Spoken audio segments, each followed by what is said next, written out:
Salut, salut, salut Chanel. Salut Agik. Salut TF94.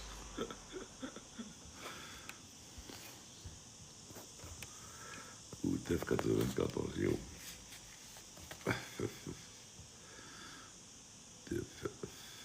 Salut Farid.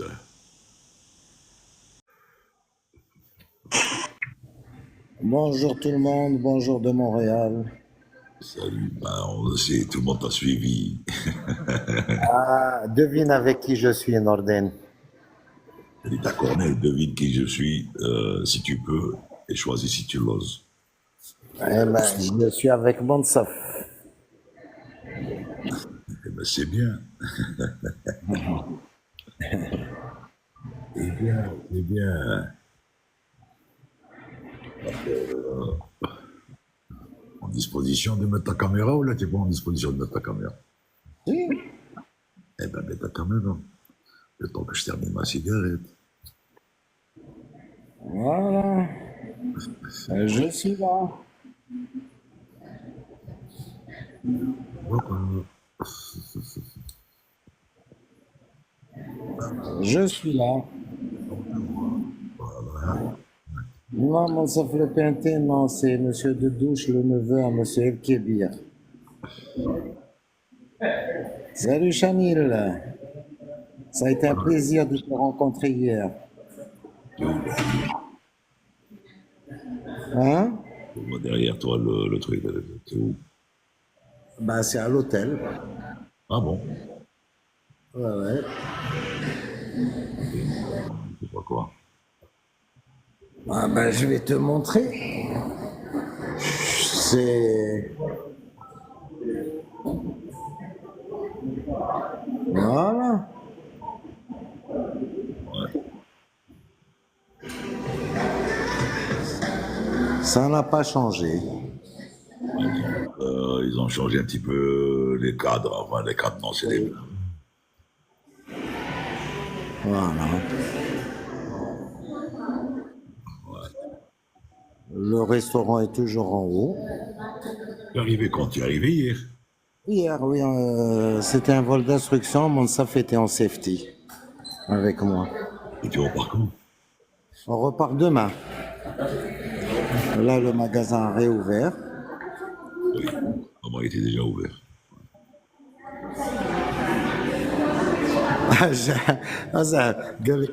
Chanil est parti tôt du live à cause de ça. Non, Chanil avait un rendez-vous à l'hôpital. Elle nous a dit. Elle est sympa comme dame en tout cas. On a discuté avec Monsaf avec elle. C'est un plaisir de discuter avec elle et elle adore le live. Elle est abonnée, hein, Morden. Je sais, ouais. Je sais. Ouais. Voilà, quand même. Resto, là, quand même. Eh ben, je te fais revisiter les lieux, Morden. Merci, Chanel, pour lui. Merci. Voilà, voilà le restaurant. Ça Bien n'a sûr. pas changé. Bien sûr que j'aime Al-Moussellah moi. Non, je crois que non. Monsaf Khaled, il vient de sortir. Le Jama'a, non, Kharjo. Monsaf, il va revenir. Ouais. Voilà. Rien Belmati, c'est Montréal, c'est le Canada.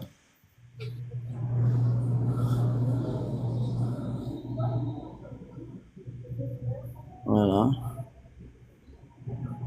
On a eu une belle traversée hier, c'était calme. On a changé d'avion. Par contre, on avait le JSX, on l'a changé par le Yankee. Et c'est On normal, a... je te dis à la télé. Voilà. Sinon, il a fait beau, ça va. Par contre, on nous a fait croiser l'Atlantique au 3:30. Ah, il y avait du monde alors. Oula. Non, ils nous ont fait descendre au 3:30. Et après le 46 ou la 45-20, je ne me rappelle pas, on nous a fait monter, on a pu monter qu'au 360. Tu étais sur track ou la random? Random, toujours. Random, on est sorti par J'ai compris. Santiago. Ça se comprend, ça se comprend. Ouais, Santiago, Passas, Nixo. Ça se comprend. Voilà.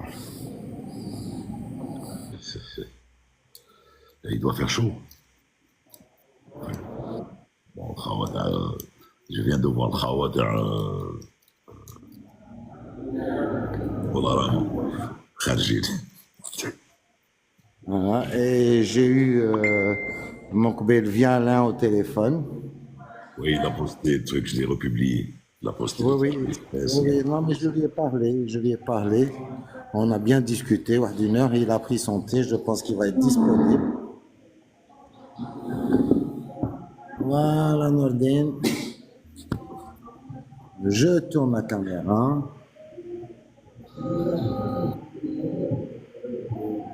Ah, elle ne veut pas tourner. Et Voilà. c'est ta tête qui ne veut pas tourner. Oh, oui. Je suis là.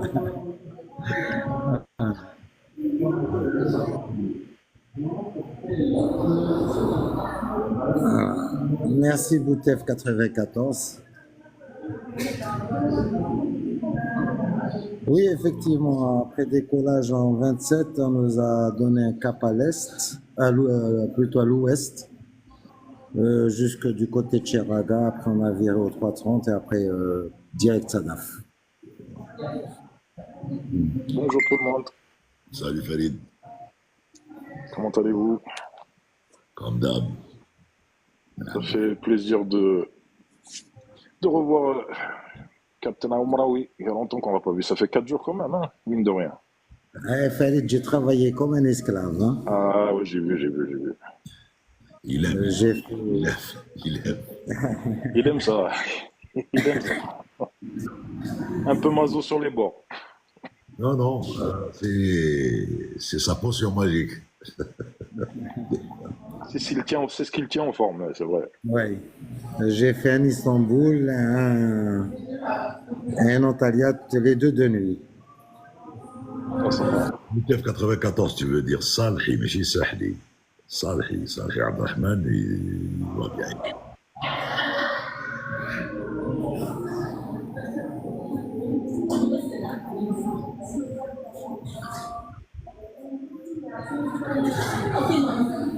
Voilà, Nordin. Il fait chaud par contre, c'est orageux un petit peu, mais ça va. Tu es aussi chaudement habillé, tu as le truc quand même. Il ne fait pas tellement chaud. Regarde, Ouais. Nordin, regarde. Ouais. Ah, tu me l'avais dit, on va Airbus, ouais. Voilà. Ah. Et Airbus encore.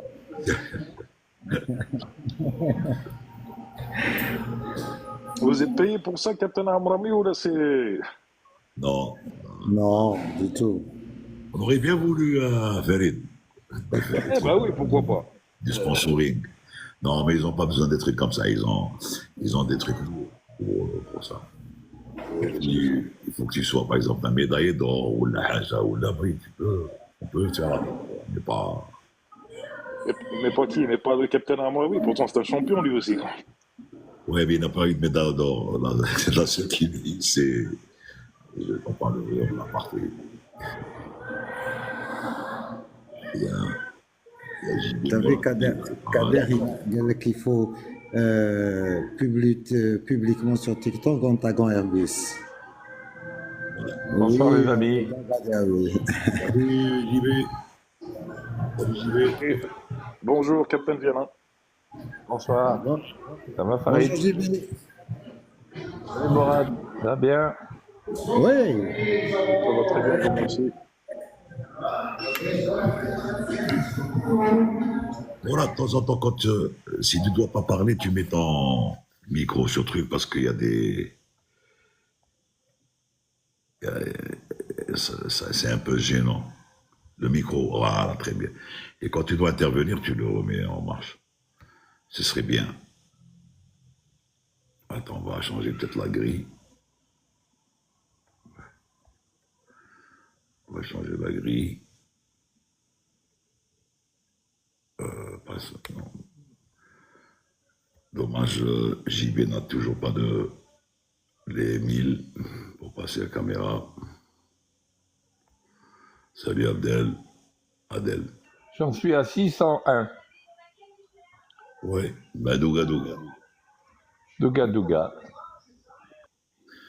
J'ai Et de temps, j'ai de temps en temps l'envie de republier. Bon, j'en ai republié une des vidéos du Captain Vialin, mais j'hésite. Je me dis, est-ce qu'il n'y a pas de droit ou de. non, non, tu peux, Farid, tu peux. Je peux, je Oui, tu peux, c'est peux parfait. J'ai tant mis dessus que, justement que c'était mon travail pour que on ne voilà, puisse pas les utiliser autrement. voilà. Tu peux, tant qu'il y a son nom et trucs, même si tu peux pas l'avoir à ton actif, si tu veux. Quand tu republies, TikTok sait que ça appartient à JB. Ah ben c'est parfait alors. Voilà, donc tu peux, la republication est autorisée chez TikTok. Tu peux republier, mais ce qui est interdit chez TikTok, c'est de prendre carrément le film en enlevant tout l'auteur et tout, et de le publier. Parce qu'il fait quoi, de toute façon, il fait quoi, il va le publier, ماشي تاعك, ben. Oui, c'est du plagiat, quoi. Et oui, il y a un algorithme qui travaille tout ça, hein, donc voilà. Il y avait quelqu'un qui m'avait demandé les slides directement. Je lui ai dit non, je ne donnerai pas les slides. Tu peux pas. Bien sûr que non. Si tu donnes les slides, qu'est-ce qu'il va faire? Il va faire un montage à sa façon avec sa voix et donc ça deviendra à lui. Donc ça sert à rien. Le principe, c'est que chacun a des droits de truc. On republie. Moi, je republie parce que ben, des gens, ils n'ont pas accès. Donc quand ils voient c'est ça, et quand ils voient JB, qu'est-ce qu'ils font? Ils vont rentrer dans son profil et là, ils vont découvrir d'autres lives, d'autres vidéos qu'il a postées et ça les incitera à faire des follow et c'est comme ça que ça marche et c'est de boule. Ça fait boule de neige, quoi. Vas-y, Boutef 94, ta question.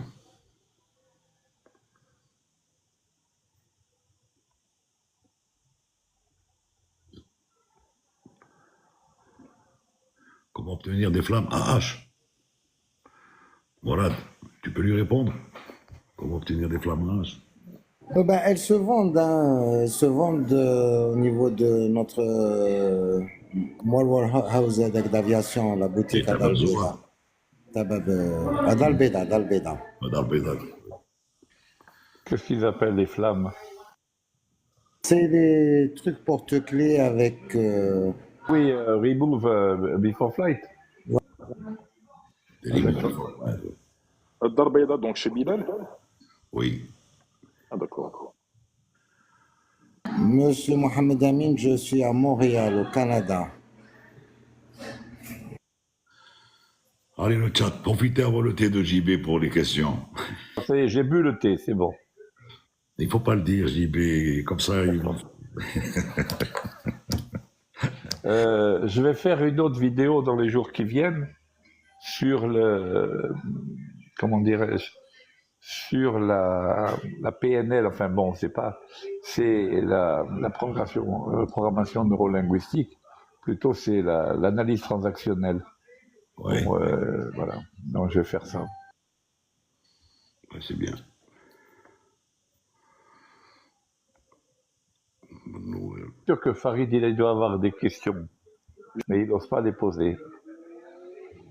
il a Il reçu, est en pause. Il est en pause. il a reçu un coup de fil, alors. C'est pour ça qu'il est. Non, non, justement, non, non, j'ai changé de page. Justement, je voulais vous poser la question par rapport aux ailes à géométrie variable. Allez-y. Elle est celle-ci. Comment pouvez-vous m'expliquer qu'une aile peut avoir cette géométrie variable? De quelle manière? Dans quel but? Bon, là, la géométrie variable, la manœuvre elle-même, mécaniquement, c'est de l'hydraulique. Hein. Tout simplement, on augmente la flèche et puis c'est parti. Alors, en fait, c'est essentiellement pour permettre à l'avion de voler à de plus grandes vitesses, pour augmenter le Mach critique de l'aile. Je vous explique. L'accélération sur une aile, l'accélération des filets d'air sur l'extrado de l'aile, est fonction d'un ratio qui est la profondeur divisé par l'épaisseur sur la profondeur. C'est-à-dire la mean aerodynamic cord, la corde aérodynamique qui joint le bord d'attaque au bord de fuite, et l'épaisseur maximale de l'aile.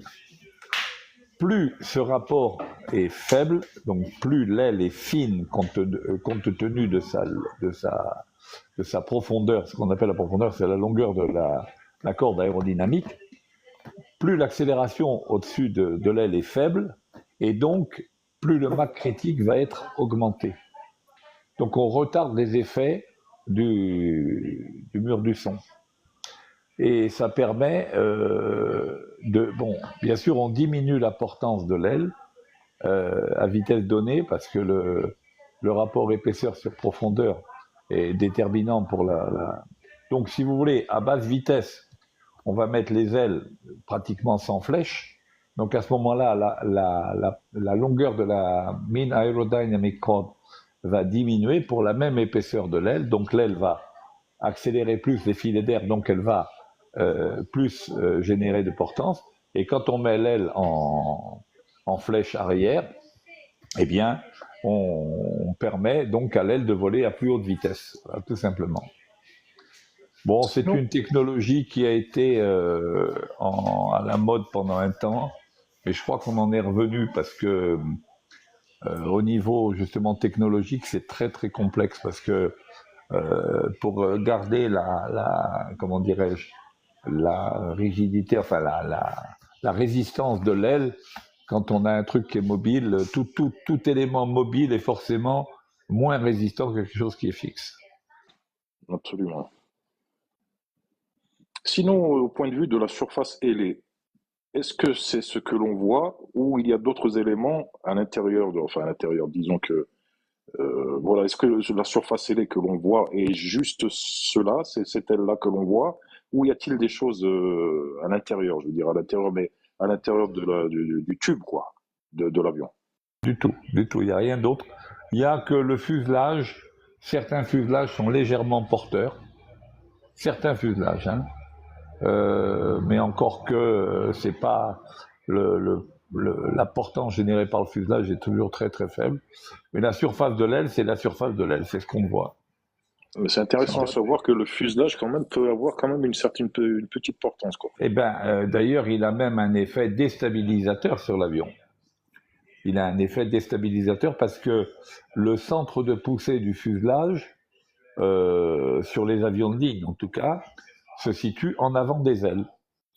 Donc, au niveau, ça a un effet déstabilisateur parce que en fait, la stabilité d'un avion, elle se mesure à sa capacité à revenir à la position initiale après une perturbation. Donc, si vous voulez, on est en palier. On va dire qu'on a une perturbation qui fait lever le nez de l'avion. Donc, l'angle d'incidence augmente. On voudrait que l'avion, par lui-même, ait tendance à revenir à la position initiale. Or, le fuselage, étant donné que le centre de poussée de la petite portance qui génère se trouve en avant des ailes, il a tendance à augmenter au contraire le phénomène. Donc, il a tendance à rendre l'avion instable. Mais la stabilité est bien sûr le résultat des effets sur la stabilité de tous les éléments. Les ailes, les moteurs, le fuselage, le plan fixe horizontal, etc., etc. Globalement, à cause du plan fixe horizontal, l'avion est stable. Très bien, je vous remercie. Likez les gars, je vois que... Et Farid Bouaza, il faut savoir que maintenant, il y a des avions de chasse avec l'aile dont la flèche est négative, c'est-à-dire elle est à l'avant. Absolument. La nouvelle technologie. Voilà. Merci. Encore une fois, il faut vous dire qu'un avion est conçu pour une mission, que ce soit un avion civil ou militaire, hein. Un avion est conçu pour un type de mission bien particulier.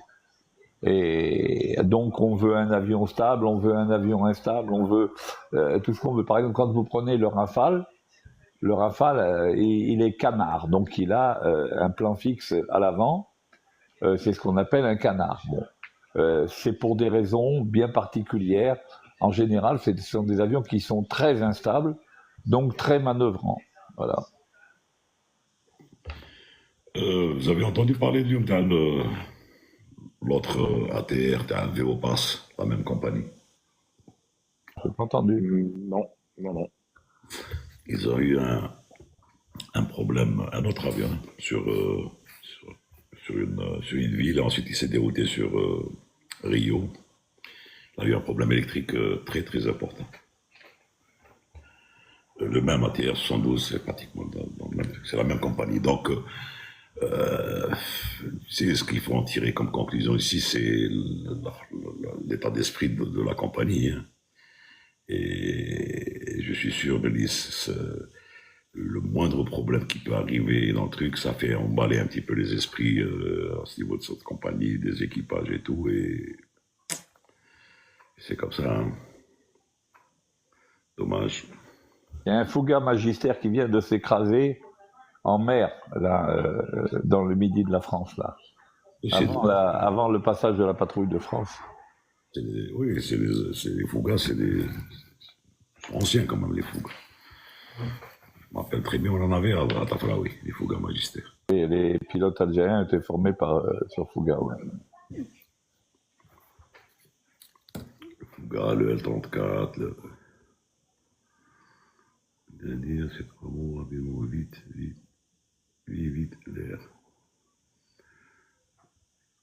Et vite l'air. Je vous ai fait faire un petit tour de l'hôtel, Nordin, je ne sais pas si vous l'avez remarqué. C'est pour ça, c'est ta faute, c'est pour ça qu'ils ne likaient pas. Ils étaient en train de faire de la visite guidée. Et... Ah ben il faut payer le guide, Nordin, hein. Il faut payer le guide. Ils n'ont pas liké. Il n'y avait pas de like. Ils étaient occupés à regarder Montréal, à l'œil, sans prendre d'avion ni rien. Ouais. Salut Sifax. Salut. Alors, embarquement 1007, d'accord, ok. Voilà, 8. J'ai eu notre ami Samy en contact tout à l'heure sur WhatsApp. Il est à Ganzhou là-bas, oui, Ganzhou, ouais. Ben hier, tu te rappelles, il était chez le coiffeur, ensuite il devait partir travailler. Donc, voilà. Ah, tu sais, ils sont, le roster, il est rentabilisé à bloc, hein, ils font les 900 heures, ils les font dans l'année. Hein. Oh. 900 heures en long courrier, c'est dur. Hein. Oui, monsieur. Oui.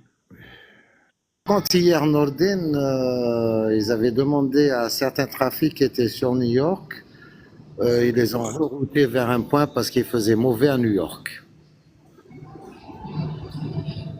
J'ai l'impression que ça tourbillonne dans les environs tellement. Bon, ici aussi, en Méditerranée, il a fait mauvais. Hein. Hier, il y a eu, je ne sais pas combien de déroutements de Barcelone. Le survol de Palma pratiquement était impossible à cause des orages. J'ai vu les bateaux qui étaient à Formentera, complètement drossés, et ils ont été drossés à la côte. Moi, j'avais un copain qui devait monter avec son voilier depuis Alger. Alors, je me suis inquiété. Il m'a dit, heureusement, on a été obligé de faire demi-tour parce qu'il a eu un problème. Il a cassé l'arbre d'hélice en montant. Donc, à 35 nautiques d'Alger, il a fait demi-tour. Il me dit, sinon, il se serait trouvé dans cette histoire-là. Sinon, les incendies en Grèce, ça n'a pas d'impact? Si, écoute, chaque fois qu'il y a un incendie, là, c'est normal. Ça te change un petit peu la configuration de la masse. C'est de la chaleur qui monte, c'est des confrontations chaud-froid. Donc, obligatoirement, il y a de la perturbation au niveau météorologique, ça c'est clair. Mais pas que, parce que les incendies, c'est cyclique, c'est bénin, les périodes terroristes. Mais le changement climatique, là, c'est même pas un changement, c'est vraiment le chamboulement climatique qu'il y a en ce moment. C'est terrible. Et ça c'était prévisible en hiver d'ailleurs. Je ne sais pas si vous vous rappelez, on disait que l'hiver était clément et que ceci et que cela. C'était pas un hiver comme les autres et tout. Et apparemment, les cycles sont en train de changer. Il y a une étude, mais c'est pas une source exacte. D'ailleurs, la météo n'est pas une source exacte. Il y a une étude qui te dit que tous les 15 ans, il y a un changement pratiquement radical du temps, de passer entre saison tropicale vers ceci, vers cela. Bon, ça ne demeure que des études. Non, la Ce météo, qui, la météo. oui, Allez-y, ce qui me capitaine. paraît certain, c'est que la circulation générale atmosphérique, telle que moi je l'ai étudiée donc il y a 50 ans de ça, quand je regarde un petit peu où se situent les jet streams, où se situe le front, etc., j'ai l'impression que les latitudes auxquelles ça se passait il y a 50 ans ne sont plus les mêmes latitudes. Si tu veux, j'ai l'impression que les phénomènes, on va dire, équatoriaux, ont tendance à remonter un peu vers le nord, il me semble. Même Hezbollah, oui, hier, il y avait un capitaine NG qui était il nous avait dit, il était à Abidjan ou là, quelque chose comme ça. Ben, il nous a confirmé ça. Le FIT, tu sais, le FIT, maintenant, il avoisine Tamanrasset, c'était plus haut, hein, donc, Il a dépassé Tam, il a dépassé Tam. c'est ça. Là, il faut voir les dégâts que dernièrement, il y a eu des inondations à Tam. Ouais, ouais, ouais. Vous êtes sûr, Captain El Kébir, que la météo n'est pas une science exacte? Moi, je pense Ce que n'est de pas plus en exact. plus, hein. Non, ce Non? n'est pas une science exacte. C'est une science basée sur la prévie. Donc, tout ce qui est sur une prévisionnelle ne peut pas être une science exacte. Exact, c'est vraiment un calcul drastique et draconien au niveau de, pour dire c'est comme ça que c'est pas autrement. Là, quand tu fais de la prévie, c'est vrai que tu tombes sur à peu près ce qui doit se passer, mais ça ne demeure que de la prévie. C'est pour ça qu'on a toujours dit la météo n'est pas une science exacte. Tu arrives, tu as un front, tu le vois. Tu sais, des fois, nous, moi, quand je travaillais, bon, JB, pareil, on passait comme ça et on voyait le front se déplacer. On est dans l'avion et on se dit, bon, à peu près comment il va se déplacer, puisqu'on a à peu près les données, la vitesse du vent, truc et tout, on se dit, est-ce qu'il va aller dans ce sens comme ça? Mais finalement, des fois, c'est en une fraction de 3 secondes, il y a la modification de la masse d'air qui peut repartir de l'autre côté, elle est en situation de tête, elle revient en situation de traîne, etc., etc. Donc ça peut pas être exactement, si tu veux, euh, une science exacte, En exacte, fait, mais ce qu'on améliore, c'est les modèles mathématiques d'évolution des phénomènes. Alors, la météo s'est améliorée, bien sûr, au fil des années, comme toutes les sciences, dans la mesure où on a de plus en plus de mesures, on a de plus en plus d'instruments de mesure précis, etc. Et on a affiné les modèles mathématiques. Donc, c'est comme ça qu'on arrive à des précisions de la prévision beaucoup plus grandes. Mais il y a toujours l'effet papillon. L'effet papillon existe toujours. Je voudrais juste répondre à Kada, à Geek, le super critique, le profil hyper critique. C'est un profil qui est très à la mode maintenant parce qu'il est rentable au niveau fuel. C'est un profil qui présente une double courbure. En fait, on a un bord d'attaque assez épais, on a une courbure assez importante de l'extrado au départ, et on a un intrado qui est concave.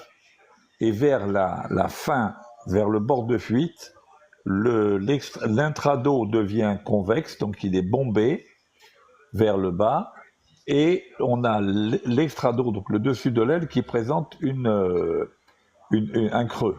Donc on a en fait un profil qui est à double courbure. Courbure positive à l'avant, donc la concavité de la courbure de l'aile est tournée vers le bas, à l'avant de l'aile, et à l'arrière, la concavité est tournée vers le haut. L'avantage du système, c'est que c'est une aile qui est beaucoup plus stable. Parce qu'en fait, quand il y a augmentation d'incidence, l'arrière de l'aile génère un moment piqueur. Et pendant qu'on a un moment cabreur sur le début de l'aile. Au niveau aérodynamique, au niveau efficiency du fuel, c'est rentable. Maintenant, il est démontré aussi que c'est des ailes qui supportent moins bien la turbulence. Par contre, comme c'est des profils qui sont plus épais, on peut mettre plus de carburant dans les ailes. Voilà, encore une fois, c'est toujours, comme dans beaucoup de choses en engineering de l'aviation, c'est toujours des compromis. Oui, RB330, c'est M. Vialin qui parle. Donc déjà, tu vas commencer à t'abonner, à le follow. Comme ça va faire 602. 2, 3. Non, j'ai pas refusé ta demande. J'ai dit accepter, mais tu n'es pas monté.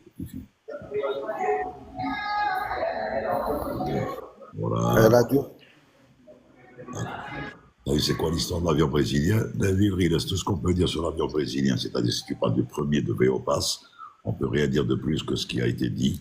Et il faut attendre le rapport factuel. Maintenant, il y a un deuxième avion aujourd'hui qui a un problème électrique, et ça, c'est connu. C'est un problème électrique qui s'est posé à Rio. En toute. Bon, ça revient, Norden, la théorie du complot, 8 médecins à bord, des cancérologues, etc. Mais ça, c'est des palabres. Ça, oui. C'est des racontables. Oui, non, mais il y a Meuf Chir, il y avait 8 médecins à bord. Même s'il y avait, Morad, même s'il y avait 62 médecins, ça ne changerait en rien le fait qu'il y a eu un ensemble de problèmes qui a fait arriver cet avion à cracher. C'est tout. Norden, il y a Fifi qui te dit « Je suis la maman d'un pilote décédé lors de sa fonction ».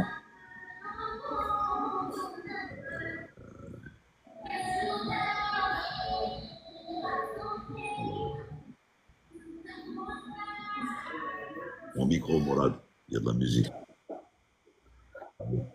Bonjour. Oui. C'est comme salam. Good.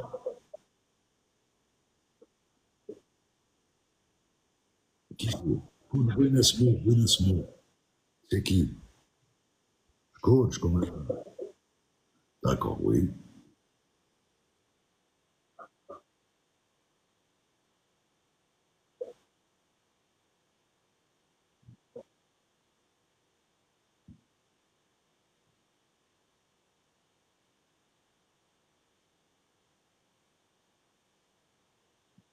Oui, il était militaire. Et c'est des militaires. Il y a eu. C'était quelle année au fait? C'était quelle année? 2002, oui. C'était où, du côté de où? De Bachar ou là? Tafraoui. Vous savez, non. Oui, voilà. Ça, j'ai souvenir de cette histoire. Le problème n'est pas là. Madame, et les causes, on ne peut pas le savoir parce qu'il n'y a pas de rapport. Vous me laissez terminer, madame? Vous me laissez... Madame, vous me laissez terminer ce que je veux dire ou pas? خليني أكمل.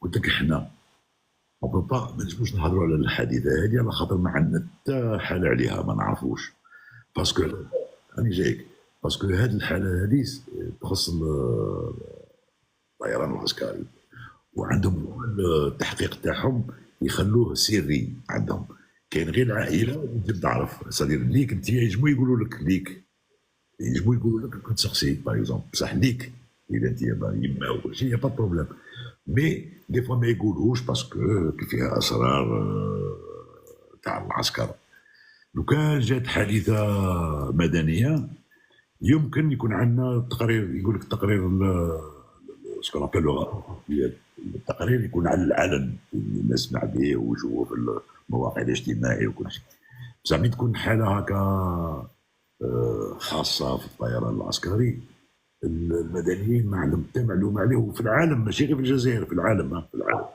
العالم خصك تعرف بلي في العالم ما يعطوكش المعلومه ما يمدوهالكش باسكو تخص بالعالم الطيران العسكري دونك هما هذه واضح Et là, c'est pas comme ça, Chauvi. Mais tu vois, Non, on n'entend rien. Non, on n'entend rien. Non, on n'entend rien. Parle plus fort.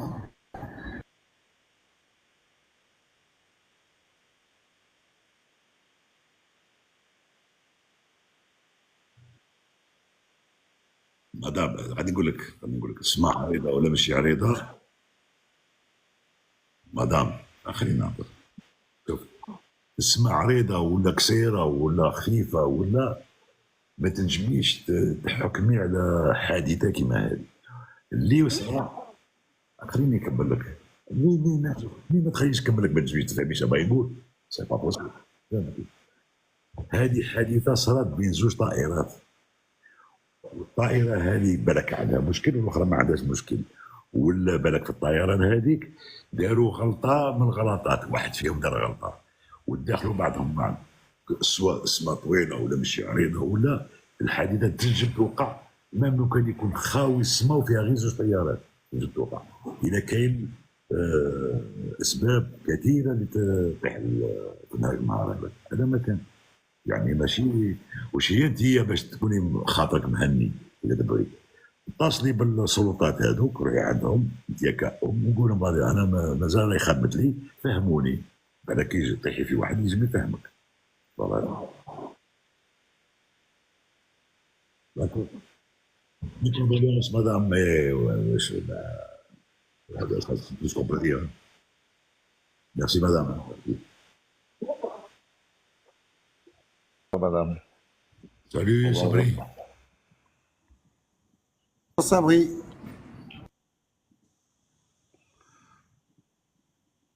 Salam alaikum. Salut, jeune homme. Bonjour, Ça Sabri. va? Ouais, impec.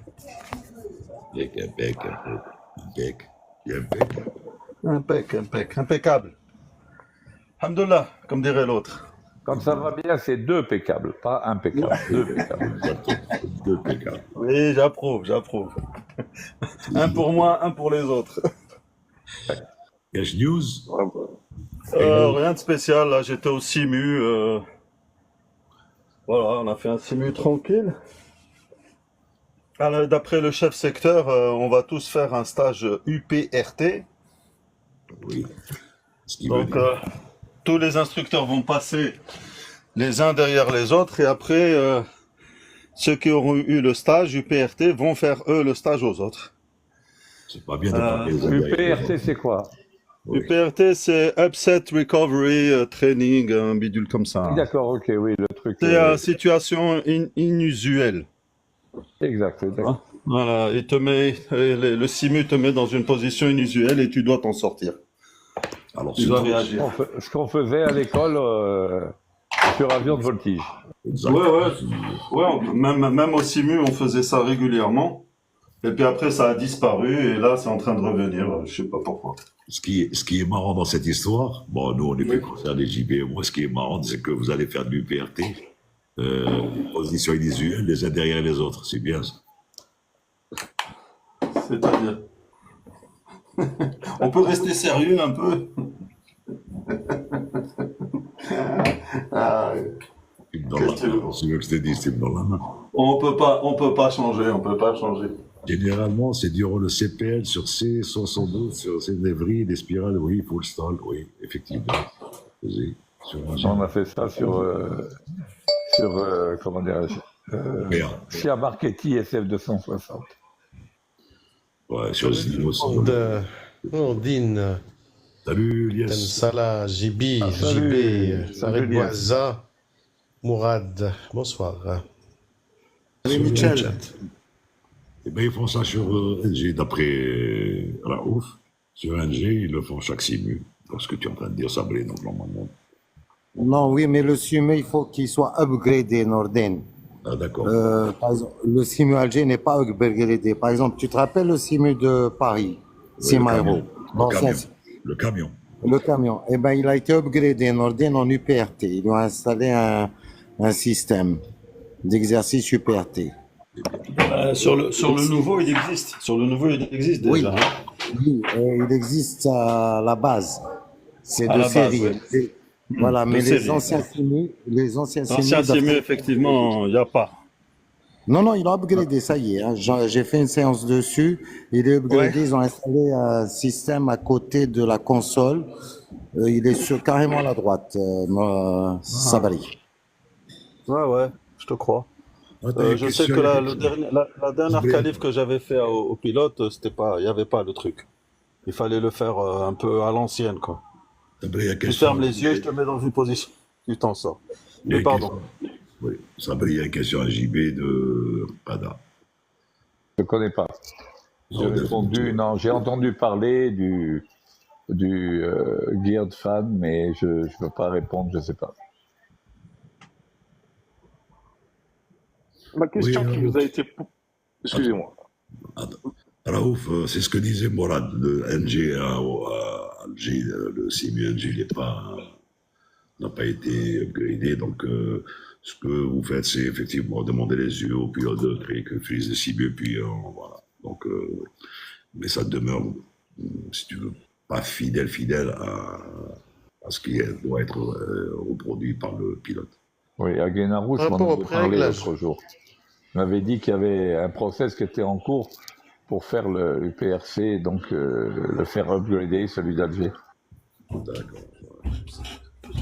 C'est des préconfigurations, Flystructure Station, c'est-à-dire c'est Air Algérie, il faut peut-être mettre l'avion dans cette situation-là pour faire l'exercice. C'est ça. C'est-à-dire que ce que m'avait dit à Guénarous, qui est le responsable du CIMU, m'avait dit que la restitution par le CIMU n'était pas jugée suffisamment réaliste. Voilà. Ah, d'accord. C'est peut-être un upgrade plus tard, hein, tu sais, avec CAE et Il y a un upgrade à faire. Il y a un upgrade à faire. En fait, si je puis rajouter quelque chose, le SIMU d'Alger, ce qu'on faisait, on disait aux élèves pilotes, enfin, disons aux pilotes, ferme les yeux, enlève tes mains, et tu prenais toi le manche, tu tripotais l'avion, tu le mettais dans tous les sens, et après tu lui dis, allez, à toi de reprendre la main. Voilà, c'était comme ça Oui, qu'on faisait. mais Sabri, Mais maintenant oui, sur mais les maintenant, nouveaux ça SIMU, n'existe plus, ça change, voilà. oui, je sais, sur les Cette nouveaux histoire de SIMU, fermer les... Voilà.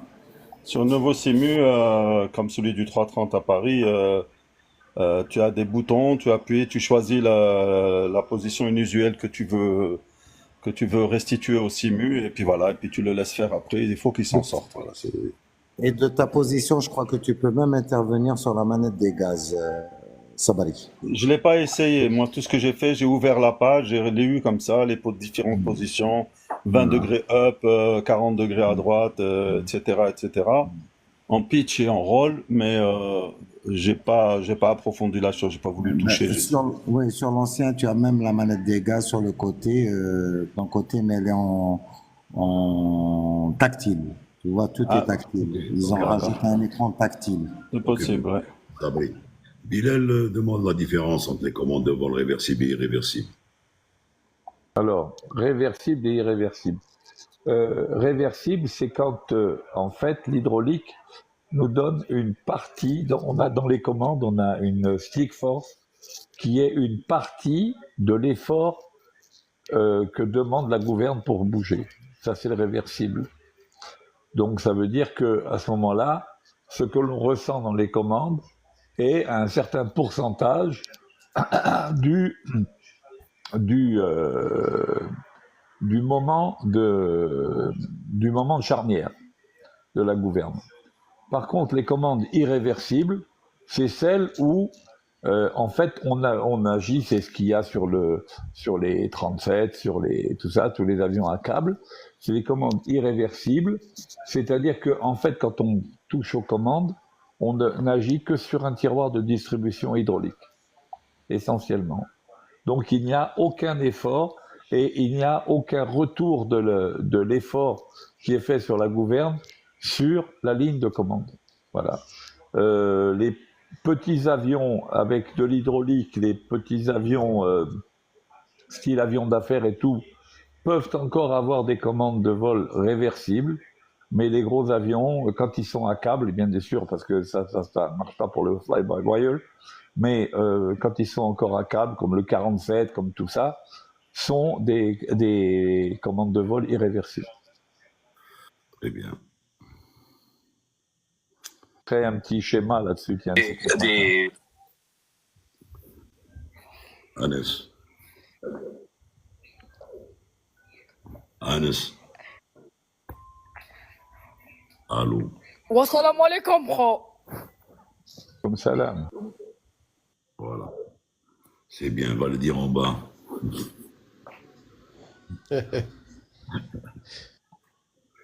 Voilà, parce qu'il y a au point le système de commande électrique by wire. Ziegler. qui a mis au point le système de commande électrique, fly-by-wire. Le premier avion avec fly-by-wire, c'était le Concorde. Ouais.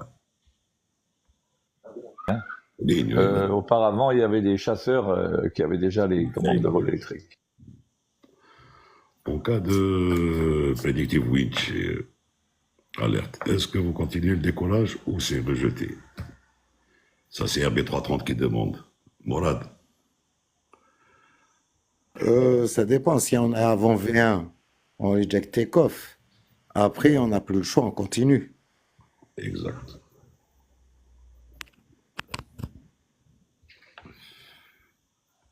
Je voulais vous poser une question à ce niveau. Pourquoi nous sommes restreints justement à décoller après V1, VR, V1? Et pourquoi ne pas avoir prévu, par exemple, une alternative? Des pistes de 10 000 km. Pas de 10 000, ouais, c'est ce que je voulais dire, de plus grandes pistes. Pourquoi? Il faudrait 10 000 km pour s'arrêter par la suite? Non, c'est pas ça. Bon, c'était du sarcasme que je faisais, mais c'est pas grave. Ah, d'accord. Oui, Farid, une piste, elle a été étudiée pour faire voler des avions d'une certaine capacité et d'une certaine longueur.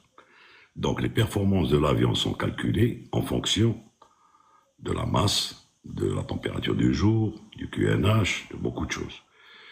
Donc les calculs de vitesse critique sont valables sur tous les avions, du petit avion jusqu'au plus gros. Donc si tu t'amuses à faire des pistes effectivement à non plus finir, c'est que tu vas bouffer, c'est plus des aéroports que tu auras. C'est vrai, tu as raison. Si tu construis une piste de 6 ou 7 km, la V1 va être déplacée. C'est-à-dire la V1, tu peux même charger l'avion, et même s'il y arrive quoi que ce soit, eh ben, il va s'arrêter à n'importe quelle vitesse. Oui, oui. Mais ce n'est pas le but. Le but, c'est la gestion de l'espace et du temps et les moyens que tu as. Maintenant, JB, peut-être qu'il va vouloir ajouter quelque chose. Oui, si vous regardez ma vidéo sur le calcul des limitations au décollage, je n'ai envisagé qu'une toute petite partie des limitations au décollage.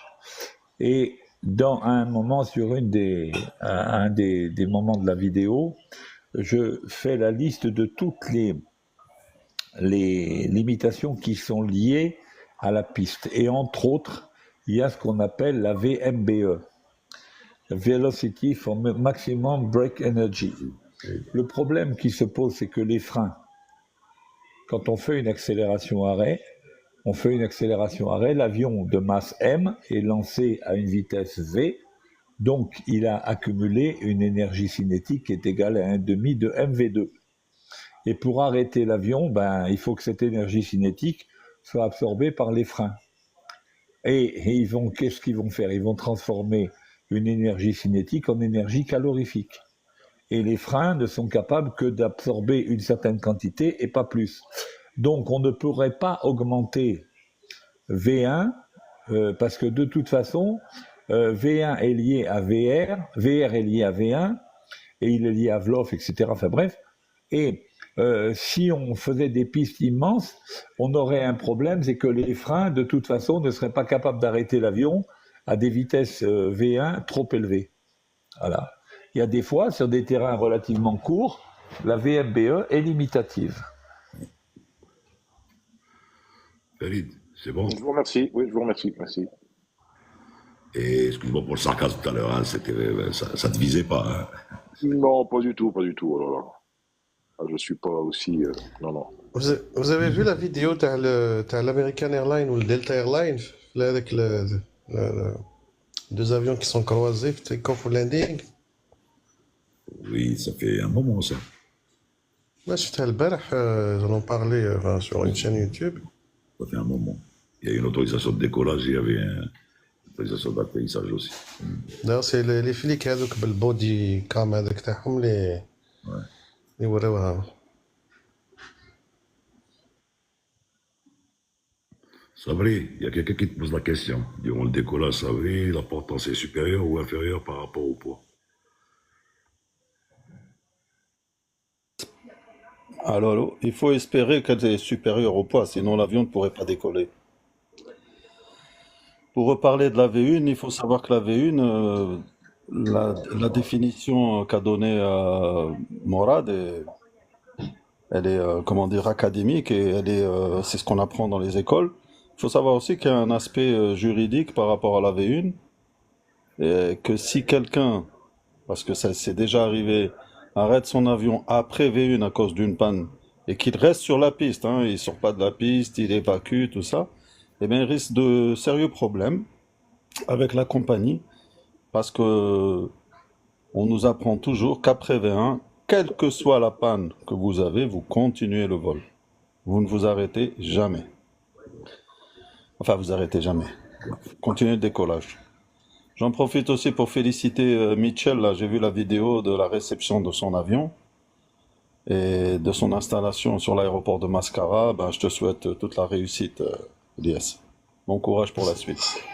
Merci beaucoup, Captain. Marhaba, je vais essayer de passer, marhaba. Il faudrait qu'Air Algérie nous en laisse le temps, parce que là, en ce moment, on est vraiment surchargé par les vols. Mais je ferai un saut. On fait un saut. B330, if you are max sailing and get TCAS resolution, what could you do? Then you do exactly what TCAS asks you to do. Tu suis les instructions du TCAS, tu obtiens une résolution. Et quelle que soit ton attitude, de toute façon, l'avion n'est pas fou. Il va revenir une fois qu'il sortira de cette histoire, puisque tu vas suivre exactement les ordres. Même si tu dépasses ton plafond théorique, eh ben, il va remonter pour redescendre après, une fois que la collision sera évitée. Mais il faut suivre exactement ce que la résolution te demande de faire.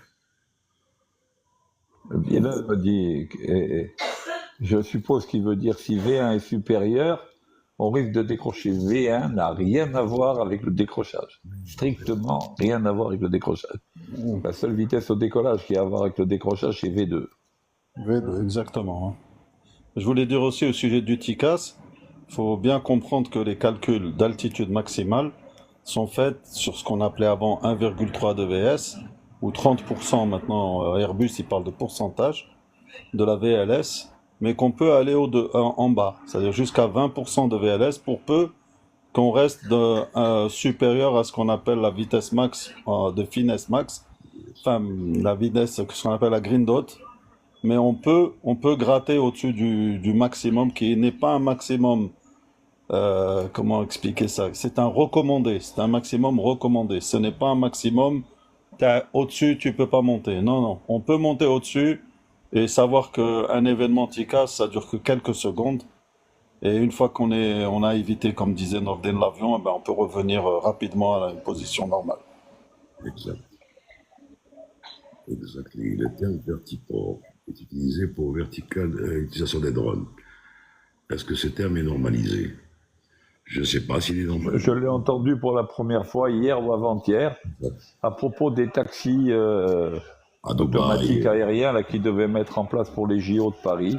C'est la première fois que j'ai entendu parler de vertiport. C'est encore un terme de crâne d'œuf de la Commission européenne, ou un truc comme ça. Merci pour les crânes d'œuf.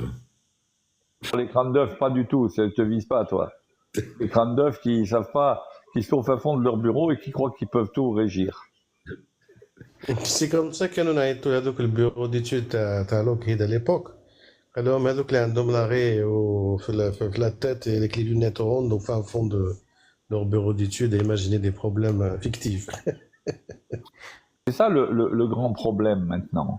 C'est que tu as des gars qui n'ont jamais mis leurs fesses dans un avion et qui croient que l'on peut résoudre tous les problèmes par la programmation informatique.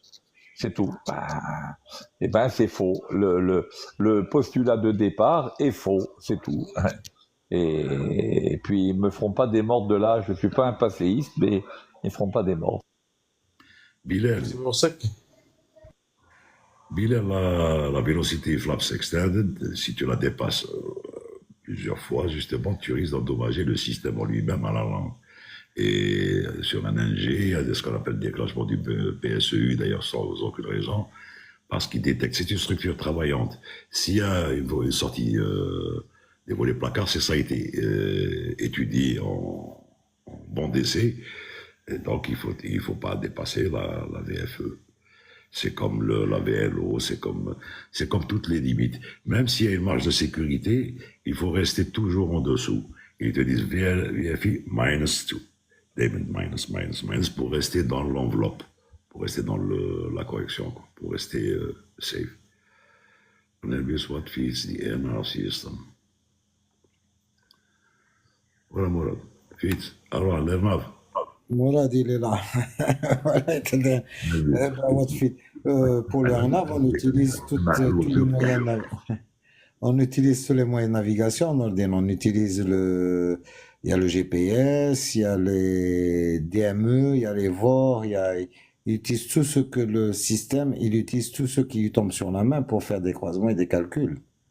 Voilà. Alors, tout ce qui concerne les problèmes, il faut vous référer à JB, parce que l'on a eu un problème de givre, transparence. Il faut vous référer directement, poser la question à JB. J'ai eu la chance On a eu du givre. Alhamdoulilah, j'ai toujours mis mon système anti-givrage suffisamment tôt pour ne pas avoir de vrais problèmes avec le givrage. Donc, on a toujours appliqué la procédure. Quand est-ce qu'il faut mettre le engine anti-ice et wing anti-ice? Où, alhamdoulilah, on a toujours bien fait et ça s'est bien passé. Donc, je ne sais pas si j'ai eu du givrage transparent. En tout cas, j'ai jamais eu de problème de givrage, avec le givrage. Ouais. RB330, il n'y a pas que les IRS, il se sert de tout, le 330 pour sa navigation et pour les airnav approche. Ah, ça a été, il faut s'adresser à JB. Oui, je suis moins ancien que lui, donc parlez-nous de la navigation à l'estime des anciens. La navigation à l'estime consiste en fait à estimer la vitesse du vent en utilisant des moyens de navigation classiques ou bien en survolant des points remarquables, etc. Et une fois que l'on a une idée assez précise du vent, que l'on connaît la route que l'on veut suivre, et bien on calcule quel est le cap qu'il faut prendre, et connaissant notre vitesse propre, on en déduit notre vitesse sol estimée, et on considère que on est bon. Alors, pour naviguer à l'estime, on doit avoir évidemment les paramètres les plus précis possibles, et c'est pour ça qu'à l'époque, on calculait notre vraie vitesse propre, on calculait on calculait tout, puis voilà. Un jour, je mettrai, tiens, pour s'amuser, je mettrai un problème de navigation qu'on faisait à l'époque, problème de navigation estimé, c'est très marrant, avec des transports de lignes de position, etc. C'était l'époque héroïque, voilà. Bilal, on n'utilise pas le facteur de base sur un jet, hein. Facteur de base, c'est sur les petits avions, monomoteur et bimoteur à hélice. Le facteur de base, pour nous, c'est du passé. Il y a une remarque de Janissaire, je ne sais pas, c'est pas une question, hein, c'est une affirmation, les pilotes tous des matheux. Mais moi, je poserai la question, je rajouterai un point d'interrogation. Non, pas obligatoirement. Il faudrait qu'ils aient des notions de maths, enfin des études, et fait des études en mathématiques, physique, trucs, et décrocher un bac scientifique pour pouvoir suivre ce qui se passe au niveau des calculs, parce qu'il y avait en PL théorique, par exemple, moi je vais te dire, JB s'en rappelle toujours puisqu'il est en train d'enseigner des formules terribles, mais c'était des mathématiques, de la physique, tout ce qui concerne la mécanique du vol, c'est pareil, tout ce qui concerne la navigation, c'est pareil, donc voilà, mais c'est pas tous obligatoirement des matheux. Ils ont fait des études comme tout le monde, ils ont fait des filières scientifiques et voilà, c'est tout. En matière de mathématiques, c'est surtout des maths appliquées. Maths appliquées, c'est pas maths pures. On parle pas d'espace vectoriel à n dimensions, etc. Ça, c'est clair. On parle de maths, on parle de fonction logarithme, fonction exponentielle, même pas de calcul matriciel, même pas. C'est des maths appliquées à la physique. Voilà. Nordine, tu as une question. Oye France, la TR n'est pas équipée d'anti-ice. Si. Ouais. Il a 3 systèmes, système 1, 2 et 3. Et c'est des degrés de difficulté au niveau de truc, mais ça dépend maintenant comment ils sont la détection qui est délicate sur la Terre. C'est la détection. Bah, moi j'ai fait de l'ATR, hein, si tu permets, Vas-y, Nordine, j'ai fait de vas-y. l'ATR. Il y a ce qu'on appelle un détecteur d'anti-ice, un peu dans le même genre que celui qu'on a sur 330, peut-être moins performant. Il se trouve sur le côté gauche du pilote. C'est un truc qui sort comme ça, et avec une lumière et tout, et dès que ça s'accumule, on sait qu'il y a du givre. Mais en règle générale, il y a ce qu'on appelle le système de anti-ice que tu mets à l'avance, qui est totalement électrique, bien sûr. Et tu as le de-icing qui, lui, tu le mets quand là, c'est trop tard. Tu as pris de la glace uniquement sur les ailes. Et encore, sur le bord d'attaque des ailes, c'est le même principe qu'il y avait sur les Fokker 27 qu'on pilotait il y a quelques années. Ce sont des boudins qui se remplissent d'air. Tu vois, et ça crée comme des petites vagues et tout. Et puis, c'est supposé détacher la glace qui se serait accumulée sur le bord d'attaque. Mais généralement, quand on a du givre qui est déjà installé sur ATR, il vaut mieux descendre et essayer de s'en sortir parce que le système de de-icing n'est pas vraiment très très performant. D'accord. Et il y a, comme tu disais tout à l'heure, ce qu'on dit niveau 1, niveau 2 et niveau 3 aussi, il me semble, si je me rappelle bien. Il y a différents niveaux, c'est-à-dire de lutte contre le givrage. Ça, il n'y a pas de question bête. Quand tu dis ce qu'on utilise d'enclencher le dégivrage systématiquement, c'est pas le but. Enclencher un système de dégivrage revient à dire que tu es en train d'utiliser un autre système pour pouvoir utiliser le système de dégivrage et qui ne sert à rien. Et il y a des normes et c'est à partir de certaines températures qu'il faut le faire et dans une certaine masse qu'il faut le faire.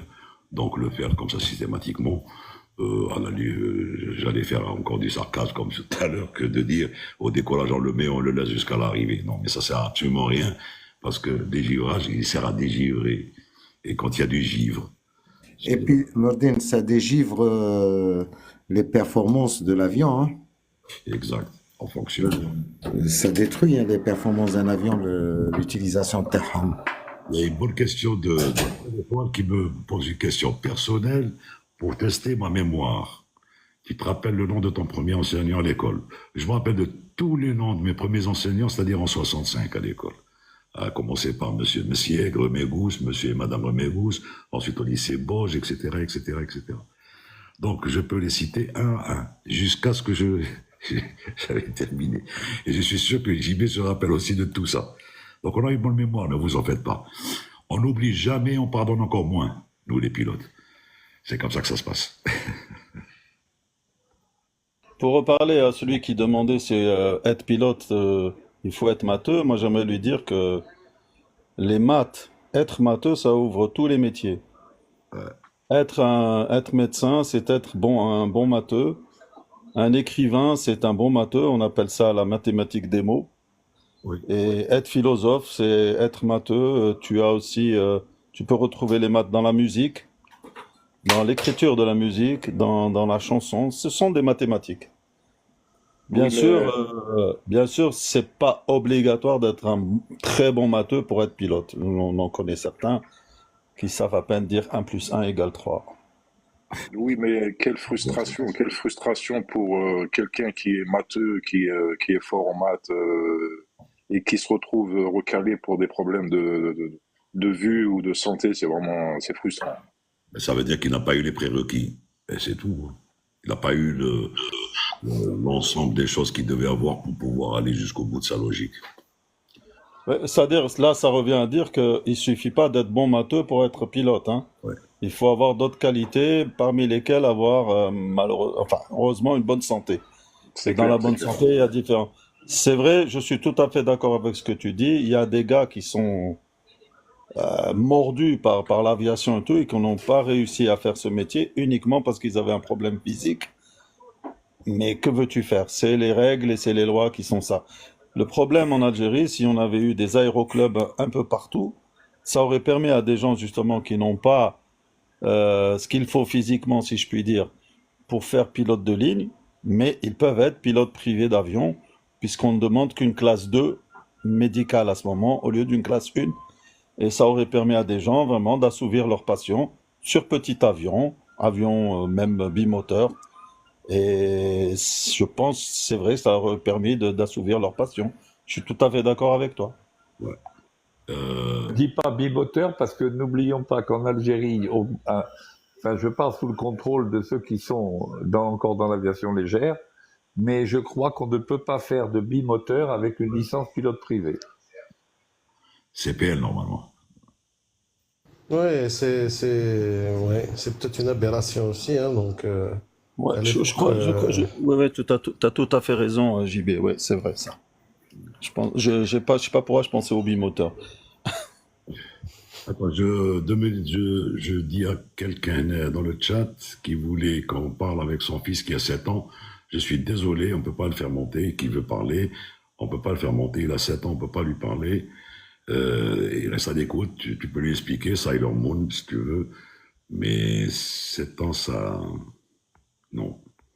Parce que ça parle un petit peu à droite à gauche et je pense pas, même s'il doit être, et j'en suis sûr, intelligent, qui puisse truquer. Et en plus, même la voix, des fois, quand c'est un live d'adulte, Hagda ou là, c'est mal vu par TikTok. Bon, je préfère là ne pas avoir de problème pour le live. Salut Double White. l'ours. Salut Nordine, Lias, Mourad, JB, Comme le blanc, ça Farid. arrête. Ouais, Salut, salam salut. alaikum. Ça va? Dolla. Alhamdoulilah. Ça fait un bail, Mourad. Ben, c'est toi qui étais à Narita, hein. Ah, je suis rentré, hein, ça fait quelques jours. C'est bien. Bonsaï. Et tu leur as refilé le tremblement de terre et t'es revenu. Ah, ça sonne, hein, il faisait chaud, hein. Ben, justement, j'ai vu une vidéo sur les vidéos, vidéos des rues, Kouchi. Et ils ont montré en live pratiquement ils ont passé en boucle des vidéos sur le tremblement de terre. C'était impressionnant, hein. À la belle. On voyait ça, c'était De terrible. toute façon, c'est les tremblements de terre au Japon, c'est pratiquement chaque jour, hein. Des fois, c'est-à-dire, c'est des trucs pas très sévères qu'on ne sent même pas, mais c'est pratiquement chaque jour, on a daily D'accord. basis. Ouais. Ça va sinon, toi? Très bien, alhamdoulilah. Les prochaines livraisons? Inch'Allah, Nordine. Prochaine livraison ce Le soir, blanc, Inch'Allah. l'Axe, le blanc. Ce soir? Oui, oui, ce soir, oui, 21h30 départ. C'est bien, c'est bien, c'est bien. Ça travaille, ça travaille. Essaye de penser de livrer quelque chose à Michel au lieu d'avoir un petit moteur à Giblo, quelque bi-réacteur. Tu sais, je lui ai proposé, mais je crois pas qu'il a vu mon message, là, je crois que c'était un commentaire, Michel. Et encore, je t'ai dit, je te le ferai gratuitement encore. Tu paies juste les fuel, c'est tout, même pas l'hôtel. Merci. De toute façon, félicitations, hein. شكرا. مرحبا. Avec plaisir. Morad, t'es à Montréal. Alors, On est à Montréal, oui. s'il ne répond pas, c'est qu'il est en train d'avoir une touche quelque part, au lobby. Non, راه في الجامعة donc. Bon, ça m'étonnerait, même si c'est toi qui me le dis, mais ça m'étonnerait fort, mais c'est pas grave. À quel moment faites-vous le calcul mental où vous devez être rapide dans un cockpit? Ça, c'est Yajid Katussi qui prépare son entrée, l'ENAC. Voilà, j'y vais. La phrase, c'est quoi? C'est quoi la question? À quel moment faites-vous du calcul mental où vous devez être rapide dans un cockpit? Non, mais on ne doit pas être rapide dans un cockpit. Alors, c'est quand on fait la formation de base, quand on doit calculer, par exemple, un temps de retour imposé sur un holding pattern, quel doit être l'éloignement quand on a une HAP qui est donnée, quel doit être l'éloignement dans le circuit d'attente. Mais en fait, en pratique, en navigation, enfin en vols commerciaux, ça n'existe plus du tout, ce genre de truc. À la limite, je dirais que le seul moment où on doit calculer rapidement, c'est peut-être en approche quand on a des vents travers, à calculer rapidement quelle est la composante travers du vent pour ne pas excéder la limite de l'avion, c'est tout. Enfin, autant que je me souvienne, c'est le seul moment où on avait besoin encore de calculer rapidement en calcul mental. Et c'est tout. Voilà. Et pour les estimer, tout ça, bon, les estimer, on les faisait pas, on les faisait, moi je les faisais au computer comme directement. On a souffert. Bien sûr, des systèmes de navigation, les estimées, elles sont données directement par le système de navigation. Au SFACT, on en a souffert au link avec Hartmann. On a été le Louèche, une espèce d'instructeur avec des moustaches comme ça, maigre. Alors, ceci dit, en passant, il a 98 ans. La dernière fois, j'étais au téléphone avec Michaud, mon premier instructeur au SFACT. Il n'a pas changé d'ailleurs, à 98 ans, JB. Et mon premier instructeur, il en a 86 en ce moment. Donc, je veux dire, quand on discute avec eux et je leur parle au WhatsApp, c'est toujours un plaisir. Et on ressasse un petit peu ce qui s'était passé pour les promotions, trucs et tout. Et nous, on l'appelait Louèche parce que on était dans le league trainer et on fermait la boîte, il fermait la boîte et il te posait la question par voice. Donc, on entendait ça. Et il te demandait le temps, le TTI, le TRE, le TRI. Et là, on était en train de calculer. Oh, ma cache, alors je te dis pas, c'était le... C'était à Hasbrook, c'était Levinsky qui faisait ça. Des fous furieux du calcul mental. Et qu'est-ce que tu veux, Mais tu sais, je vais te dire, tellement c'est des passionnés, j'y vais. Chaque mois, ils ont ce qu'on appelle le dîner des instructeurs, des anciens. Bon, il y en a qui sont décédés depuis. Mais ils ont la fougue, ils se voient toujours au truc, ils font des banquets, des trucs, ils discutent de ça, ils ressassent un petit peu l'histoire des promotions qui sont passées par leurs écoles. Des fois, ils appellent. Alors, des fois, moi, j'interviens, je leur parle sur WhatsApp avec vidéo et tout. Mais avec plaisir. Tu sais, c'est un plaisir de voir des gens comme ça. C'est un plaisir. Mais il faut se dire que c'est un plaisir de voir, par exemple, bon, moi, je participe à ce live.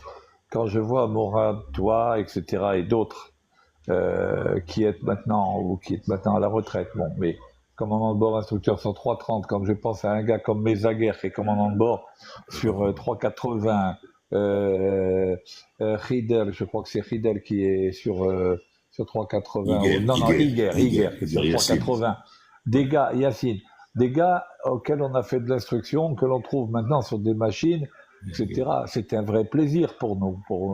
On se dit c'est un accomplissement. Voilà, c'est ça c'est ça qui nous tient aussi. C'est vrai, tout à fait. Ceci ne nous rajeunit pas. Il y a Morad qui est à Sainte-Catherine, je crois. On est partout. Il fait du tourisme, Morad, donc je vous montre un petit peu.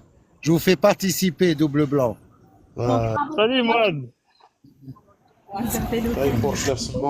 Morad, en faisant tes lives, en faisant ta vidéo, ou là, bon, Sabri, parce que Sabri, il est plus à l'aise. RB 330 veut avoir des conseils pour appliquer les approches raw data.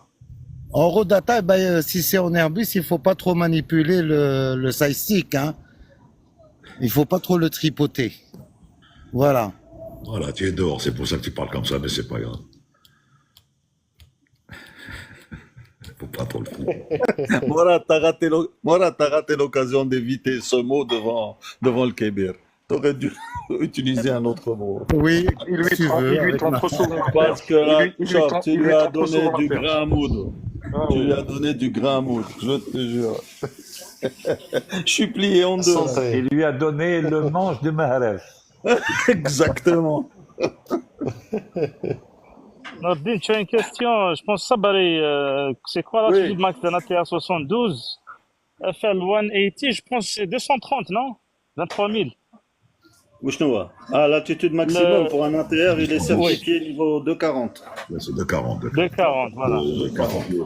Plafond théorique. Mais le problème quand tu montes au 240, c'est que la cabine arrive à 10 000 pieds, parce que la delta P est de 4,1 ou 2, je ne me rappelle plus vraiment précisément, mais c'est aux alentours de 4 PSI, donc la cabine elle monte à 10 000, et là tu as une loupiote qui s'allume, Et bon, souvent, on n'aime pas trop rester avec une cabine à 10 000 pieds parce que c'est vraiment un peu limite. Mais sur ATR, pour le peu de temps que j'ai volé dessus, je suis monté une fois au 240, j'étais à vide et on rentrait d'un terrain du sud, on était à vide. On est monté, on est resté quelques minutes et j'ai préféré redescendre parce que justement, la cabine était à 10 000 pieds. Pourtant, on n'était que le pilote, moi-même et deux PNC. Mais il est certifié 240. Sabri profite de répondre à quelqu'un, Yas Gatussi, qui te demande quelles sont les règles pour connaître le top of descent sur 330. Alors, le top of descent sur 330, c'est un peu la même chose partout. En fait, déjà sur 330, il est calculé par les ordinateurs, hein. Mais généralement, la méthode qu'on utilisait avant sur les avions classiques, c'était de diviser l'altitude par 3 et de rajouter 10 nautiques. C'était à peu près la méthode qu'on utilisait sur 37-200 et sur les autres avions. Voilà, c'était La à peu règle de près ça. 3. Sinon, il est ordonné par l'FMC, top of climb, top of descent. Tout Après, est les calculs calculé de par les, l'FMC. Voilà. tout est calculé par les ordinateurs de bord, hein. Et eux calculent encore plus précisément parce qu'ils prennent en compte la décélération au niveau 100 et en approche, Ouais. etc. Donc, nous, c'était un calcul, comme disait, je sais plus, tout à l'heure, on parlait d'estimé, de navigation à l'estime, c'était aussi un calcul top of descent à l'estimé qui évoluait pendant la descente, hein. Soit on Qui était basé rajoutait du top. et qui était Hein? basé sur une loi de descente qui était appliquée, c'est-à-dire par exemple Mach 78 310 nœuds ou Mach 74, peu importe. Ouais, 280. À partir du moment où tu as un FMS, tu vas avoir, si tu voles en optimum, en écho, bah, tu vas avoir une loi de descente qui va être fonction du cost index que tu as rentré. Tout à fait. Ouais, exactement.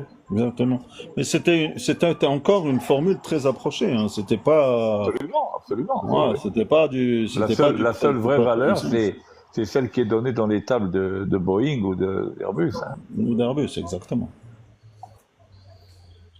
Sur cela, mes amis, moi, je vous laisse. C'est le Salut. temps des braves. Merci, Merci beaucoup. Nordin. Salut tout le Plaisir, monde. mon ami. Porte-toi bien. Double blanc, Ciao, ça l'a ciao. fait Rohak, double blanc, ça l'a fait Merci, Rohak. merci double Djibril, blanc, hein. Mourad, Farid. Avec plaisir, Sabri. Courage, Lourdes. Les moins braves Mourad, restent encore, ils partent pas. J'ai toujours aimé comment dire, cette phrase qui disent ah, c'est l'heure des braves. Et ceux qui restent, alors ils sont pas braves ou quoi? Exactement. Qu'est-ce que ça veut dire? Ouais, exactement. Les moins braves. Je pense que c'était un terme qui était utilisé lorsque les soldats montaient à l'assaut et que donc effectivement c'était l'heure de montrer sa bravoure. Voilà. Mais maintenant, c'est l'heure des braves, c'est aller dormir, je crois. C'est l'heure des braves. Exact. Il est que 18h18, maître, cette promenade, nanana. Attends, on va voir qu'est-ce qu'il y a comme Saddam. Les ATR d'Algérie certifiés 250. Non, puisque Sabri était déjà, donc Mohamed Amin, je pense que, bon, certifié, ben là, ça doit être le plafond. Attends, moi je vais pas mettre ma main au feu. Moi j'ai dit 2,40, mais c'est peut-être 2,50. Moi, ça fait, Non, je ça pense fait, que ça fait, 40 et que l'avion est certifié de 50 plafonds théoriques. ça fait 16 ans que j'ai quitté le secteur, donc j'ai un peu oublié, hein. Ouais, il explique cela. Dans le football, ils lisent le deuxième mi-temps des entraîneurs. Car Sabri, il faut dire que le Fokker 27 était, on pouvait monter au 250 avec à l'aise, hein. Nordin, tu te rappelles du Fokker 27? À l'aise, quand tu dis à l'aise, on n'était pas quand même chargé comme des dingues, hein. Je suis monté une fois parce qu'il faisait très mauvais au sud et donc on était au-dessus de la. Ça te dit un Subway, Nordin? Mais Ça te dit un Subway? Je suis à côté, je te commande. c'est beau, c'est de la merde. Trouve autre chose. Non, et puis il faut boycotter Subway, hein. Il faut boycotter Subway, ils aident. Enfin bon, pas de politique ici. Alors ce qui les aide, alors ramène-moi quelque chose chez ce beau contre Sabri. Bon. Moi, les amis, moi aussi, je vais vous quitter. Salut. Alors, bonne continuation et bonne soirée. Et de Bonjour décrochage. chez toi. Allez, décrochage, De oui. Bonne soirée à Mais on toi. décroche Ciao, ciao. symétrique, hein, pas de problème. Allez, De décrochage. Bonsoir, Vraiment, ciao, ciao. bonsoir. Ciao, ciao, au revoir.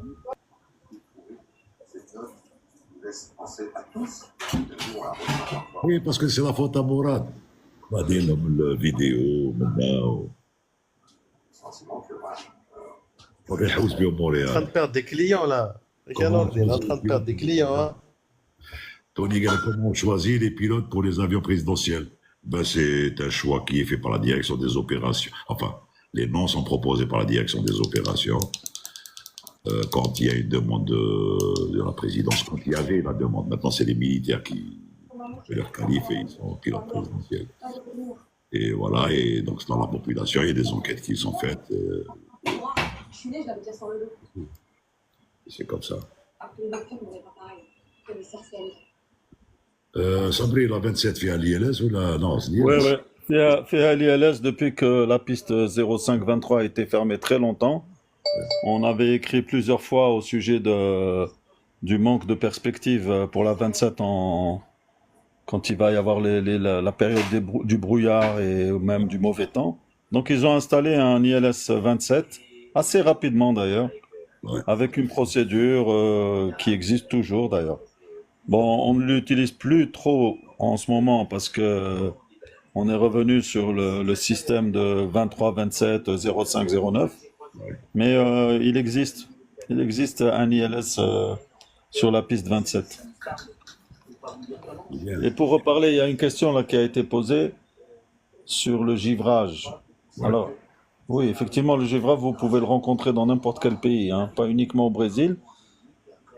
Et j'aimerais profiter aussi pour dire que la communauté des pilotes se refuse à discuter de quoi que ce soit à ce sujet, de ce qui s'est passé au Brésil, C'est ce qu'on a toujours dit. puisqu'une enquête est en cours et qu'elle dévoilera les vraies causes de cet accident. C'est ce qu'on a Et toujours que dit. les, et que les spéculations là qu'on entend à droite à gauche dans les réseaux sociaux et tout, il faut pas écouter et nous-mêmes on n'écoutera pas et on va pas commenter ce qui se passe. C'est ce qu'on leur a C'est toujours dit. déjà, c'est déjà assez douloureux pour qu'on commence à parler de choses qui ne nous regardent pas. Exactement.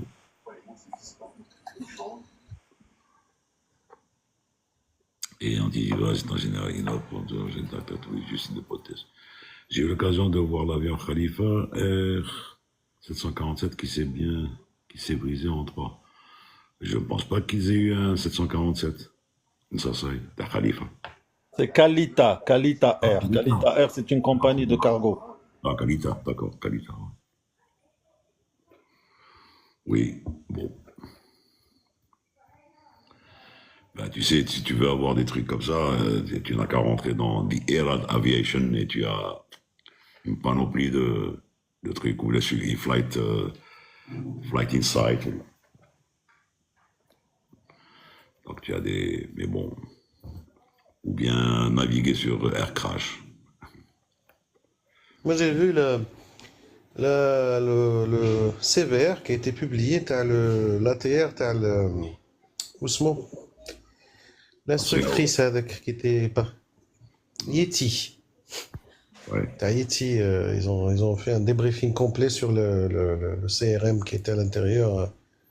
Et là que tu rends compte déjà rien qu'en entendant avec la charge les le cockpit quand ils étaient en instruction, Ouais, ils ont fait l'erreur avec de passer les hélices en feather au lieu de passer le small flaps en 30. Et tu vois que c'est très rapide l'action. Hein. Oui, j'ai vu le déroulement de la vidéo, j'ai vu que tu l'as posté et tout. Tu vois, c'est très rapide. Hein. C'est très rapide Et je vais te dire entre le aussi, 500 pieds. mais tu peux pas, sauf dans un accident comme ça, tu as le FDR et le CVR dans les boîtes noires. Il y a des trucs qui sont extraits du CVR en fonction d'une certaine phase prise du FDR pour coller à peu près la communication qu'il y a eu dans le cockpit avec le contrôleur et tout, et coller en fonction des phases, des différentes phases. Mais tu sais, moi je fais confiance au rapport final. tout ce qui se dit à droite à gauche dans les trucs commentaires sur YouTube, trucs et tout, les montages et tout, je préfère ne même pas m'encombrer la tête avec ça. Question. Mais des fois, bon, كما قلت le rapport qui يتكتب il est carré, il est clair, il est structuré surtout. Et surtout il est amendé et il est signé par toutes les parties, à savoir le pays d'occurrence sur lequel il y a eu l'accident, les parties, enfin le propriétaire, si j'ose dire, de l'avion, c'est la compagnie ou de l'affréteur, les pays incriminés, c'est-à-dire les passagers de différentes nationalités, tout ça doit être lu, approuvé par tout le monde. Et c'est pour ça que ça prend du temps. Et les gens ne comprennent pas pourquoi ça prend du temps. Ça prend des fois jusqu'à 2 ans, 1 an et demi, 2 ans, 3 ans. Voilà. Il y a aussi le constructeur, hein. Et le constructeur, voilà, c'est ce que je dis. Oui, le constructeur, exactement. Et par expérience, ATR a beaucoup de mauvaise foi. Ils ne diront jamais que c'est leur avion qui était défaillant, si c'est le cas, hein, dans cette histoire, puisqu'on a eu la même expérience avec l'ATR de Tuninter à l'époque, qui s'était crashé au large de la Sicile, et dont les 2 pilotes avaient été condamnés par la justice italienne à 12 ans de prison ferme. Alors que ATR, le constructeur, qui avait fait une erreur d'installation, si vous voulez, il y a l'ATR, alors attends que je dise pas de bêtises, ATR 42 et l'ATR 72. Ils ont leur indicateur de fuel, c'est le même fitting, c'est-à-dire c'est la même prise. Donc les mécaniciens, qu'est-ce qu'ils ont fait? Ils ont interverti les indicateurs de carburant. Et le commandant et le pilote croyaient qu'ils avaient du fuel alors qu'ils avaient 250, je crois, ou 300 kilos en moins. Pourtant, l'indicateur indiquait qu'ils en avaient assez pour rentrer en Tunisie. Et bien ça, ATR n'a jamais voulu l'avouer. Tout ce qu'ils ont fait après, c'est qu'ils ont changé le fitting des ATR 72. Maintenant, si tu veux, les indicateurs carburant des 72 ne peuvent pas aller dans les 42. Et l'inverse est vrai aussi. Oui, mais Sabri, excusez-moi, vous pensez qu'ATR est de mauvaise foi, mais les autres compagnies, qu'est-ce que vous en dites? Je parle pas de compagnie, je parle de constructeur. Non, construire des avionneurs, excusez-moi, les avionneurs. Ah. Ouais, en règle générale, les avionneurs rejettent toujours la faute sur le pilote. Et les analyses ont montré souvent que à peu près à 80-85% des cas de crash sont dus à des erreurs humaines. Alors, est-ce que tu as remarqué une chose, Sabri, tu as remarqué quand il y a mort d'homme, c'est-à-dire quand il y a décès des pilotes en général et de tout le monde, le constructeur en général jamais te parlera de problème de son avion. C'est quand il y a des rescapés, enfin dans l'équipage, où ça commence à jaser au niveau des trucs, oui, probablement. Mais quand il y a mort, c'est tout de suite collé à un truc. Et pourquoi? Parce que les assurances jouent leur jeu. Quand il y a mort, directement l'assurance va jouer. Et après, c'est des procès avec les pilotes, enfin les parents, le truc et tout. C'est des procès à n'en pas finir. Hein. Et ça, c'est déjà vu. Comme l'histoire de la 320. La 320 à Air France, je vous rappelle l'Air Show quand il est venu à basse altitude, ils ont foutu en l'air les gens. Et ouais, ils ont parti même changer les boîtes noires. Il y a le commandant de bord. Avec le pilote, il les a gagnés. Hein. 10 ans, 15 ans après, il les a excellés. C'est parce qu'il est resté vivant. Voilà. Ouais, d'ailleurs, le commandant de Absheim, là, à Mulhouse, il a repris les vols quelques années plus tard. Et il a terminé sa carrière dans une autre compagnie. Et maintenant, il est retraité. Je crois qu'il vit en Bretagne, si je me... Parce qu'on l'a rencontré une fois, il y a très longtemps. Bon, j'ai pas eu l'occasion de lui parler, mais je l'ai vu de loin. Mais souvent, ce que je dis, les compagnies et tout ça, enfin, même les compagnies aériennes se lavent les mains en disant, ben, c'est pas nous, c'est eux. Et comme il y a pas de témoignage direct, comme disait Nordin, c'est que des fatalités, donc ben forcément. Bon, moi je veux pas défendre les pilotes aveuglément, hein, mais c'est vrai que souvent, il y a, par exemple, dernièrement, ces dernières années, avec ces avions bourrés d'électronique et de protection, de trucs, ben, il y a beaucoup de pilotes qui, d'abord, ce qui est très grave, ne sont pas au courant qu'ils ont dans leurs avions des systèmes qui les protègent ou qui va prendre les commandes Non, mais Enfin, ce qui est au-delà du grave, pilote et tout ce qui s'est passé, par exemple, avec les Max, ce qui s'est passé avec les A320, puisque le problème de Mulhouse, c'est que l'avion croyait qu'il allait atterrir. Exact. Et alors ce qu'il qui est, il était en train de remettre les gaz, mais l'avion a dit non, non, moi j'atterris, tu m'as dit d'atterrir, j'atterris. Et c'était très compliqué. D'ailleurs, après, il y a eu un 320 de Lufthansa qui allait à Bordeaux. Ils faisaient CAVOC, ils se sont dit, tiens, on va faire une approche NAV, VNAV, en utilisant, c'est-à-dire non pas l'ILS, mais les instruments avion. Et en fait, l'avion leur a dit, vous êtes au sol, alors que la piste était à, je sais plus, à 500 ou à 600 mètres. Heureusement, les pilotes ont tout déconnecté, ils ont continué, ils ont atterri. Donc attention, il ne faut pas croire que les avionneurs ne sont pas quelquefois responsables. oui, ce qui est de plus en plus, ce qui se dit de plus en plus et qui, moi, je pense qu'il est un peu grave quand même, c'est de dire que les pilotes sont le maillon faible quand même au niveau Quand du ils pilotage. disparaissent, quand ils disparaissent, Ferid. Ouais, quand ils disparaissent, oui. Ouais, je sais pas. Si, quand ils disparaissent, c'est toujours de leur faute. Et d'ailleurs, même les pilotes, parmi les pilotes, il y en a qui disent, oui, c'est de leur faute. Donc, ça, c'est c'est commun à tout le monde, hein, il ne faut pas croire. Hein. Mais c'est pas spécifique aux médias ou là, au truc. Bon, mais ceci dit, on ne dit pas qu'il n'y a pas la part. C'est clair que tout le monde a sa part dans un problème comme ça. L'avion, les personnes incriminées, le système avoisinant, tout. Bon. La priorité et le plus important, c'est de partager ce qui a merdé. Parce qu'il y a des fois dans des accidents où la communauté de l'aviation a besoin, je parle de certains pays, et ne partage pas ou ça. Alors que ça devrait être pénalement puni parce que n'est tellement sur sur les trucs qui ont été mal faits, qui ne doivent pas être faits et les recommandations. Exact.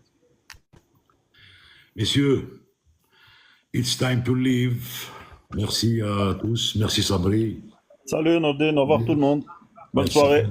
Merci Sabri, merci Michel, merci Captain El Kébir. Bonne fin de soirée à tous. Salut, ciao. Allez, ciao, ciao, bonne soirée.